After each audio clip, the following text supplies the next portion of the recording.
Hello guys, ഇന്നത്തെ വീഡിയോയിൽ മെയിനായിട്ട് ഇപ്രാവശ്യം വന്നേക്കാളും നോമിനേഷൻ കോൺട്രാക്റ്റിൽ ഏറ്റവും നല്ല പ്ലെയർ ആരാണെന്ന് ചോദിച്ചു കഴിഞ്ഞാൽ ഫസ്റ്റ് ഞാൻ പറയുകയാണെന്നുണ്ടെങ്കിൽ ഏറ്റവും ഫസ്റ്റ് എടുക്കാൻ പറ്റിയ പ്ലെയർ എന്ന് പറയുന്നത് കിമ്മിച്ചാണ്.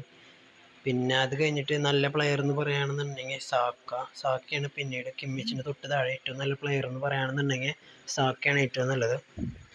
തേർഡ് ഓപ്ഷൻ പറയുകയാണെന്നുണ്ടെങ്കിൽ പെപ്പയാണ് മൂന്നാമത്തെ ഏറ്റവും നല്ല പ്ലെയർ വരുന്നത് ആ പാക്കിൽ. മോശം പറയില്ല, പെപ്പേനെ എല്ലാവരും എടുക്കും. പക്ഷേ ഈ പെപ്പേനെ എടുക്കുന്നത് വളരെ മണ്ടത്തരാണ്. ഞാൻ ഈ പെപ്പയുടെ കാർഡ് ഞാൻ കമ്പയർ ചെയ്ത് കാണിച്ചു തരാം. നോർമൽ പെപ്പയുടെ ബേസ് പെപ്പയുടെ സെയിം റേറ്റിംഗ് ആണ് ഈ പെപ്പയ്ക്ക് വരുന്നത്. കണ്ട, GP കൊടുത്ത് വാങ്ങിക്കുന്ന പെപ്പ കണ്ട,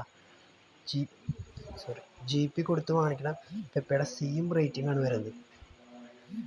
കണ്ടോ, ഇതിൽ ഈ 96 റേറ്റിംഗ് വരുന്നതാണ് നമ്മുടെ ഇപ്പോഴത്തെ പെപ്പ. ഇവിടെ കിടക്കണം ഇപ്പം നമ്മുടെ കയ്യിലുള്ള പെപ്പ, നമുക്ക് കിട്ടുന്ന പെപ്പ. ഈ റൈറ്റ് സൈഡിൽ കിടക്കുന്നത് GP കൊടുത്തെടുക്കണം പെപ്പ. രണ്ടും തമ്മിൽ എന്തെങ്കിലും വ്യത്യാസം ഉണ്ടോ? കാര്യമായ ഒരു വ്യത്യാസം ഞാൻ കാണില്ല. അപ്പം ഞാൻ പറയുകയാണെന്നുണ്ടെങ്കിൽ പെപ്പ തേർഡ് ഓപ്ഷനാണ്. പെപ്പ മോശമല്ല, പക്ഷെ തേർഡ് ഓപ്ഷനാണ്. പിന്നെ നാലാമത്തെ ഓപ്ഷൻ എന്ന് പറയുകയാണെന്നുണ്ടെങ്കിൽ അത്